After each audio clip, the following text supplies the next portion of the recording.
Assalamualaikum warahmatullahi wabarakatuh. Bismillahirrahmanirrahim. Rabbi shrah li sadri wa yassir li amri wahlul 'uqdatam min lisani yafqahul qawli. Rabbi zidni ilman warzuqni fahman waj'alni min ibadika sholihin. Al-Fatihah. Amin amin ya rabbal alamin. Syukur alhamdulillah pada kesempatan kali ini kita masih diberikan kesehatan sehingga kita masih bisa melaksanakan perkuliahan akuntansi sektor pendidikan yang hari ini kebetulan kita menginjak pada pertemuan yang ke-6. Nah, pada pertemuan yang ke-6 ini kita akan mempelajari terkait dengan akuntansi berbasis akrual dan tunai serta prosedur di dalam penyesuaiannya. Hari ini kompetensi yang harus kita capai adalah diantaranya konsep dasar akuntansi dan juga periode akuntansi dan kebutuhan penyesuaian. Maka dari itu ada beberapa hal yang harus diperhatikan di sini. Maka mahasiswa harus mampu memahami konsepnya, yaitu konsep basis akuntansinya, baik itu akrual maupun juga basis tunai. Kemudian mampu mendeskripsikan batasan periode akuntansi dan juga mengidentifikasi penyesuaiannya. Nah, ini ya, maka kita langsung masuk aja pada materi kita. Yang pertama yaitu akuntansi berbasis tunai. Akuntansi berbasis tunai ini adalah akuntansi ini, yaitu terkait dengan akuntansi di dalam pencatatan transaksi, mulai dari transaksi sampai dengan penentuan akunnya di sini. Maka yang pertama adalah kita mengidentifikasi bahwasanya yang dikatakan tunai itu adalah akuntansi yang biasa digunakan oleh pengusaha atau usaha, lembaga pendidikan maupun organisasi yang sifatnya masih sangat sederhana. Nah, sederhana di sini maksudnya yang tidak membutuhkan akuntan terlalu jelimet, ruwet dan panjang. Akan tetapi di sini usaha-usaha yang masih ringan dan membutuhkan pembukuan yang sederhana. Ada beberapa hal, termasuk diantaranya adalah pendapatan dengan biaya. Jadi di dalam pendapatan itu, di akuntansi berbasis tunai itu, pendapatan diakui sebagai pendapatan itu adalah ketika ada aliran kas masuk secara tunai. Seperti itu. Ada transaksi kemudian masuk pada saat ini maka dicatat sebagai pendapatan. Nah, begitupun dengan yang beban.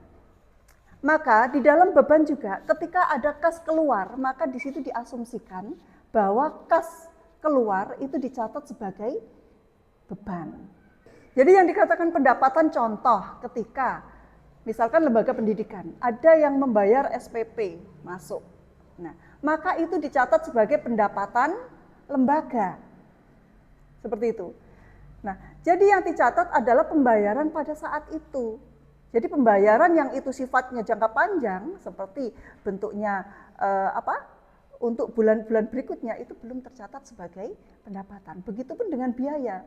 Biaya baik itu biaya gaji, beban listrik, beban servis, beban apa di dalam lembaga itu, ketika itu untuk jangka beberapa bulan ke depan, maka itu tidak dapat dikatakan sebagai biaya kalau menurut berbasis tunai. Tetapi yang dicatat adalah transaksi ketika uang itu keluar pada saat itu. Itu ya. Nah, berikutnya adalah berbasis akrual. Di dalam basis akrual ini, metode pencatatan pendapatan itu dicatat pada saat diperoleh dan beban juga pada saat terjadinya beban, tanpa mempertimbangkan kapan arus kasnya masuk dan kapan arus kasnya keluar. Berbeda dengan yang tunai. Kalau tunai arus kas masuk keluar ya langsung dicatat pada saat itu. Tapi kalau yang akrual itu tidak. Nah, maka dengan mengaku, kalau yang di akrual itu mengakui adanya utang, adanya piutang, itu mengakui.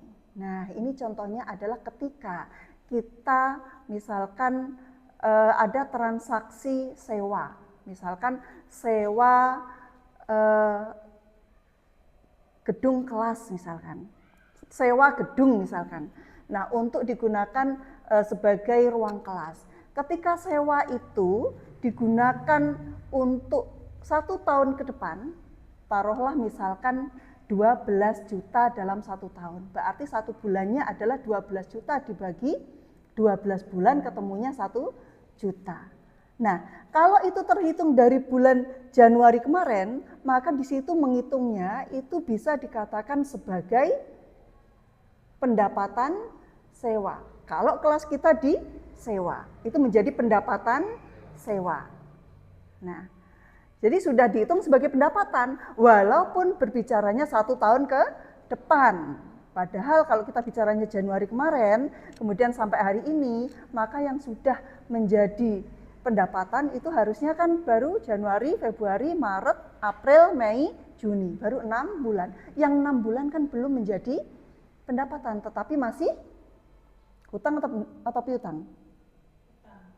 Ketika kita menyewakan, piutang pendapatan. Jadi itu masih menjadi piutang pendapatan, belum tercatat sebagai pendapatan. Ini sedikit berbedanya dengan yang tunai. Kalau tunai itu uang itu masuk, uang itu dicatat, uang itu keluar, uang itu dicatat, itu tunai. Tapi kalau yang akrual itu pencatatan di situ mengakui adanya utang dan piutang. Itu. Masih ingat ya bedanya utang dengan piutang? Apa utang itu? Utang itu siapa yang berhutang? Kita. Kalau kita memiliki hutang kepada orang lain namanya hutang. Tapi kalau orang lain hutang kepada kita namanya piutang. Itu. Jadi kita memiliki piutang. Nah, jadi pencatatan di sini kalau di akrual itu masih mengakui adanya pendapatan meskipun itu masih jangka waktu ke depan panjang. Misalkan seperti sewa. Ya, piutang pendapatan pada sewa dibayar di muka, seperti itu. Nah, begitupun dengan biaya atau beban juga demikian. Ketika kita yang menyewa, meskipun itu kita berbicaranya sewanya 1 tahun ke depan, 12 bulan, 12 juta, maka 1 bulannya adalah 1 juta. Nah, untuk 1 tahun ke depan, misalkan kita sewa lapangan misalkan. Sewa lapangan 1 tahun, seperti itu.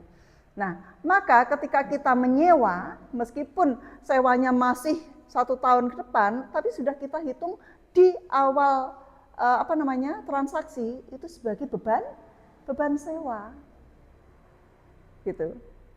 Beban sewa, pada sewa dibayar di muka. Nah, jadi ada pengakuan itu, pengakuan pendapatan yang belum diterima sudah dianggap pendapatan. Beban yang belum dilakukan sudah dianggap beban. Itu di akrual. Itu sudah diakui. Nah, maka dari itu, ini kita harus memahami mana akuntansi berbasis tunai dan juga mana akuntansi berbasis akrual. Nah, untuk yang akrual ini biasa atau lazim dipakai oleh lembaga atau organisasi yang sudah besar. Jadi lembaga yang besar itu malah justru memperhitungkan hal-hal yang demikian. Berbeda yang lembaga masih kecil. Kalau misalkan hutang 1 tahun tidak kita anggap, yang kita anggap ya uang masuk saja, uang masuk, uang keluar pada saat itu. Seperti itu. Nah, tapi kalau yang lembaga besar, organisasi besar, itu sudah ada. Sudah ada bahkan terkait dengan transaksi untuk 1 tahun ke depan itu sudah ada pengakuan bahwa di situ sudah ada pendapatan, bahwa di situ sudah ada biaya, seperti itu. Ada pengakuan utang dan piutang di dalam pencatatannya. Nah, itu ya, bisa dipahami sampai sini? Nah, batas periode akuntansi. Di dalam periode akuntansi, ini harus kita pahami. Periode akuntansi itu adalah rentan waktu atau masa. Maka di sini spesifikasinya dapat ditetapkan bahwa untuk pengukuran pelaporan fungsinya. Jadi pelaporan itu kita kenal ya, pelaporan itu ada rugi laba, ada neraca, ada perubahan modal, ada arus kas. Nah, Untuk mengetahui laporan keuangan di dalam akuntansi, maka kita harus memperhatikan periodiknya. Periodik akuntansi itu ada yang bulanan. Kalau ingin mengetahui cepat posisi keuangannya itu di mana, maka kita bisa memakai bulanan. Setiap akhir bulan gitu, kita sudah tahu kita untung atau rugi, ya. Posisi keuangan kita di mana, gitu kita tahu. Terus kemudian yang kedua, kita bisa pakai yang 3 bulanan. Kemudian juga kita bisa pakai yang 1 semesteran atau tahunan. Kalau tahunan wajib. Tapi kalau yang bulanan, triwulan dan juga yang semester, nah ini biasanya pilihan. Kita ingin mengetahui secepat apa, sejauh mana, itu di situ. Gitu. Bisa dipahami ya? Iya. Nah, jadi periodik kalau di dalam periode akuntansi, kalau itu adalah perusahaan, itu biasanya memakai bulan Desember sebagai tutup buku. Tetapi kalau lembaga pendidikan, itu biasanya sampai di bulan Juni atau Juli, itu tutup bukunya. Jadi tidak sama. Tetapi kalau bulanannya, trimesternya, itu sama saja. Triwulannya dan semesternya itu sama saja. Tetapi kalau tutup bukunya itu tidak sama. Kalau perusahaan biasa memakai Desember, tapi kalau lembaga pendidikan biasa memakai bulan Juni dan Juli. Gitu. Nah, tujuannya untuk apa sebenarnya? Untuk menetapkan batas waktu ini untuk mempermudah penilaian kinerja di dalam periode itu dan juga memberikan landasan informasi kepada pimpinan untuk mengambil kebijakan keuangan. Kebijakan keuangan itu untuk memotret tahun yang berlalu itu seperti apa, kemudian bisa mengambil kebijakan untuk ke depan. Ya, bisa semester depan, bisa tahun depan gitu.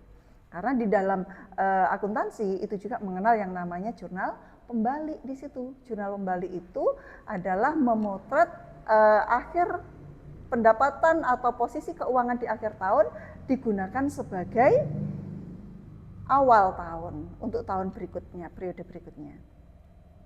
Nah, akun-akun yang membutuhkan penyesuaian. Jadi, di dalam akuntansi ya, kalau berbasis akrual, di situ kan secara otomatis tadi yang belum menjadi pendapatan sudah dicatat pendapatan, yang belum menjadi beban dicatat sebagai beban. Maka dari itu, yang dibutuhkan di sini diantaranya adalah penyesuaian. Di akhir periodik akuntansi itu dibutuhkan penyesuaian.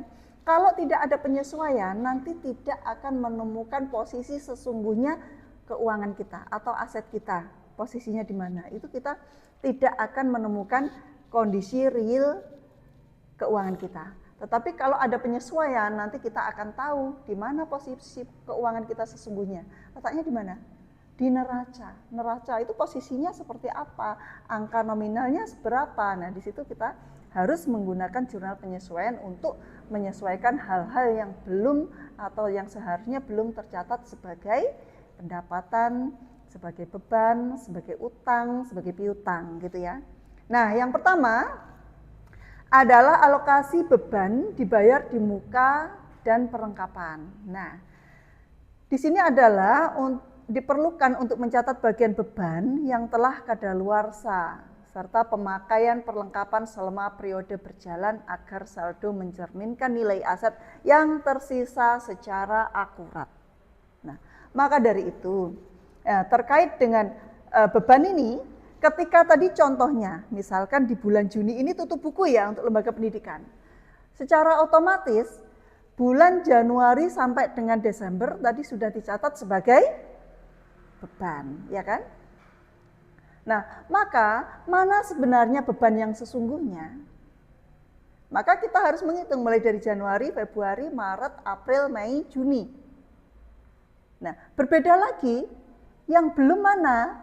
Yang belum misalkan Juli, Agustus, September, Oktober, November, Desember. Nah, jadi di sini harus ada pencatatan yang tepat. Mana yang sudah menjadi beban dan mana yang belum menjadi beban, seperti itu. Disesuaikan di sini. Nah, yang berikutnya adalah pengakuan pendapatan. Pengakuan pendapatan Contoh, ketika pendapatan diakui tadi ya, pendapatan dibayar di muka. Pendapatan dibayar di muka. Jadi ketika ada yang nyewa kepada kita catat misalkan 12 juta pendapatan pada bulan Januari. Apakah benar pendapatannya sampai dengan bulan Juni itu 12 juta? Benar atau salah? Salah atau benar? Belum tentu, maka harus kita hitung, kita sesuaikan. Yang sudah terhitung, yang sudah terlalui, itu bulan apa? Januari, Februari, Maret, April, Mei, Juni. Berapa? 6 bulan, berarti 6 juta. 6 juta ini sudah menjadi pendapatan. Yang 6 juta berikutnya masih belum menjadi pendapatan. Nah, maka yang awalnya dicatat 12 juta, maka di dalam penyesuaian di sini, maka yang dicatat adalah 6 juta. Bisa dipahami ya? Berarti di dalam pencatatan, penyesuaian, maka di situ diketahui bahwa yang sudah menjadi pendapatan adalah 6 juta. Yang menjadi piutang pendapatan adalah 6 juta. Bisa dipahami? Oke, tuh kita lanjut. Nah, ini kemudian pencatatan penyusutan aset tetap. Aset tetap itu biasanya kita hitung, kita catat ketika kita mendapat, kita memperoleh, kita membeli. Misalkan contohnya, kalau di dalam lembaga pendidikan di situ ada papan tulis, ada monitor, ada laptop, ada papan tulis, meja, kursi, printer. Itu adalah peralatan. Nah, apakah sama harga ketika beli dengan harga sekarang? Laptop ketika beli dengan dijual sekarang? Tentu berbeda. Nah, maka harus kita sesuaikan. Penyesuaiannya berarti ada penyusutan peralatan. Nah, penyusutan peralatan di sini maka kita sesuaikan, bisa sesuai dengan standar, biasanya pakai 10%, atau juga biasanya pakai harga pasar. Misalkan laptopnya Bu Puji, ketika beli kemarin harganya berapa? Dijual sekarang apakah masih sama dengan harga beli kemarin? Tidak, harganya otomatis turunnya bisa 50%, bahkan bisa lebih. Nah, kalau itu kita melihat harga pasar, kita tanyakan aja dengan merek ini sudah terpakai sekian tahun, maka sekarang laku berapa? Kan gitu. Nah, maka itu nanti bisa disusutkan ketika contohnya harganya 5 juta, maka bisa sekarang lakunya 1.500.000, berarti susutnya adalah 3.500.000. Berarti yang disusutkan berapa tadi? 5 juta dikurangi 3,5 juta, ketemunya 1,5 juta. Bisa dipahami sampai sini? Nah, oke, kita akhiri sampai di sini untuk pertemuan hari ini. Semoga bermanfaat untuk kita semuanya. Kita akhiri dengan doaan.